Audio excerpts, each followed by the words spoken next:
Ayan, ayan, good morning guys. Good morning. Magluluto naman tayo ngayon ng gulay. Ito ang ating sayote. Ang ating sayote, nakahiwa na.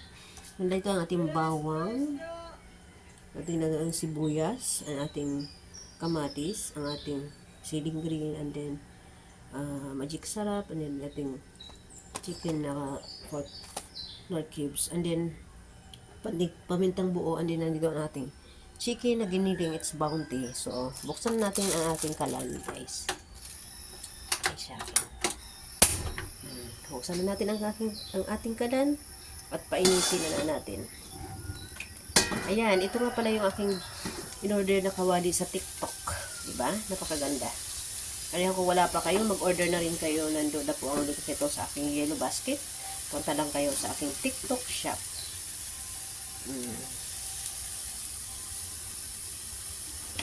So, ayan, tuyo na siya. Silagyan na natin siya ng kunting oil.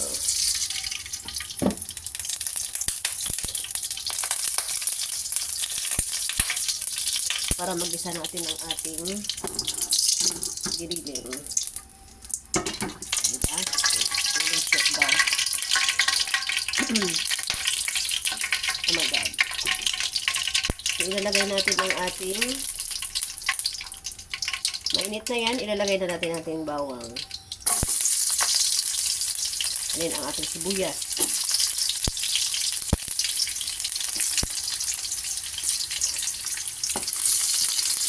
Siyempre, tayo natin muna siyang mag-brown. Pag nag-brown na yan, saka na natin ilalagay ang ating sibuyas.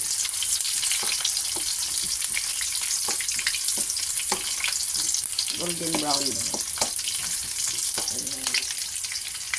Tapos, ilagay na natin ang ating gibiling, guys. Hindi naman kailangan marami. Ito pampalasa lang yan. Okay na yan.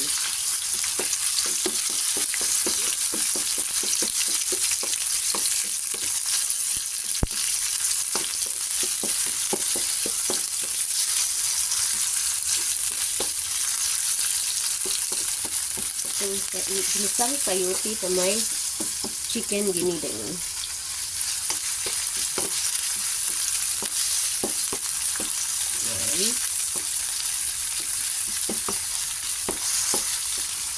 Lagyan natin ng ating pamintang buo.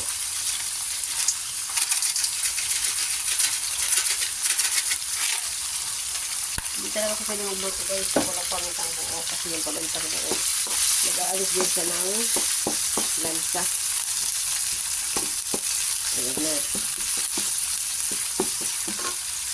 Lagyan natin ating kamatis.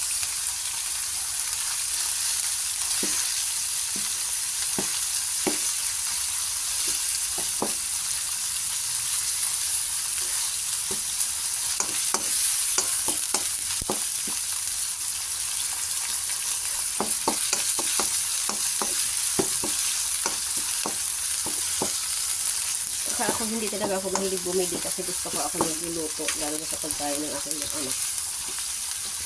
Masarap na ikaw yung nagluluto kasi alam mo yung niluto mo na malinis siya kayo lahat sa kakain.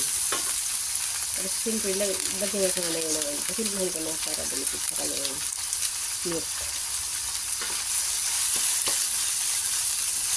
Ito.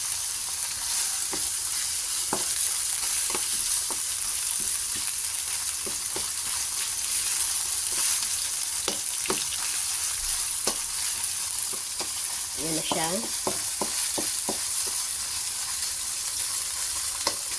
Nilalagay ko na yung ating luto na siya. Nilalagay ko na yung ating gulay na sayote. Ayan.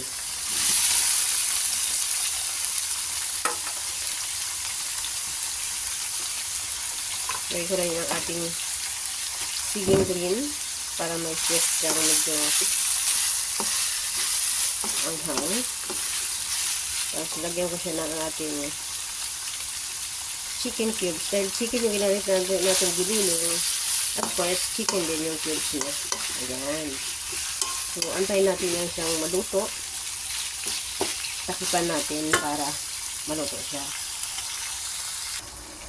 So, ayan na guys ang ating ginisang sayuti na may giniling na chicken. Ayan. Diba na, napakasimple lang yan, napakadaling lutuin at masustansya pa. Sigurado kayong malinis at ligtas ang inyong mga mahal sa buhay. Thank you so much for watching. Thank you. Ayan. Yummy.